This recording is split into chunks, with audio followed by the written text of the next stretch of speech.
ହ୍ୟୁମାନ ଶବ ପାଖରେ ବସି କାନ୍ଦୁଛନ୍ତି ହ୍ୟୁମାନ ପତ୍ନୀ। ହ୍ୟୁମାନ ଗାଲକୁ ଆଉଁସି ଦେଇ ଧନରେ ଉଠି ପଡ଼ କହି କାନ୍ଦୁଛନ୍ତି ହ୍ୟୁମାନ ପତ୍ନୀ। ଆଉ କାନ୍ଦି କାନ୍ଦି କହୁଛନ୍ତି, ହ୍ୟୁମାନ ସତରେ ତୁମେ ଭାରି ସ୍ୱାର୍ଥପର।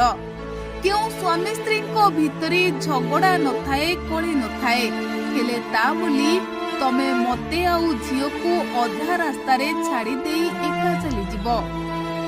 ହ୍ୟୁମାନ ତୁମେ ଉଠି ପଡ଼, ମୁଁ ତୁମ ବିନା ଜମା ବଞ୍ଚି ପାରିବିନି। ମୁଁ ଜାଣିଛି ମୁଁ ତୁମକୁ କଷ୍ଟ ଦେଇଛି, ମୁଁ ଜାଣିଛି ମୁଁ ତୁମକୁ ବହୁତ ସାରା ଦୁଃଖ ଦେଇଛି, ହେଲେ ସେ ଭୁଲ ମୁଁ ଆଉ କେବେ ବି କରିବିନି। ହ୍ୟୁମାନ ତୁମେ ମୋ ଉପରେ ଆଉ ରାଗନି, ଏଥର ଉଠି ପଡ଼, ଦେଖିବ ଏଥର ଆମ ସଂସାର ହସି ଉଠିବ।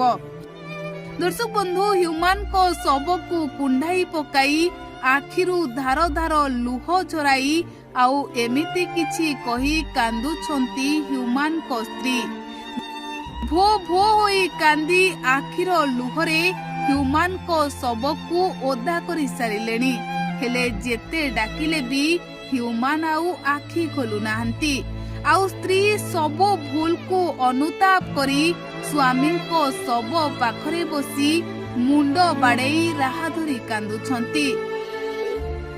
ଦର୍ଶକ ବନ୍ଧୁ, ହ୍ୟୁମାନ ସାଗର ତାଙ୍କ ପତ୍ନୀଙ୍କୁ ଭଲ ପାଇ ପ୍ରେମ ବିବାହ କରିଥିଲେ। ଆଉ ଦାମ୍ପତ୍ୟ ଜୀବନରେ ଝଡ଼ ସୃଷ୍ଟି ହେଲା ପରେ ବି ପତ୍ନୀଙ୍କ ବିରୁଦ୍ଧରେ ପଦଟିଏ କହିନଥିଲେ। ଆଉ ଆଜି ହ୍ୟୁମାନ ଆରପାରିକୁ ଚାଲିଯିବା ପରେ ସ୍ତ୍ରୀ ଅନୁତାପ କରି ଆଖିରୁ ଲୁହ ଝରାଉଛନ୍ତି। ଆଉ କାନ୍ଦି କାନ୍ଦି ମୁଣ୍ଡ ବାଡ଼େଇ ହ୍ୟୁମାନ ତୁମେ ଫେରି ଆସ ବୋଲି ଶବ ପାଖରେ ବସି କାନ୍ଦି କାନ୍ଦି କହୁଛନ୍ତି।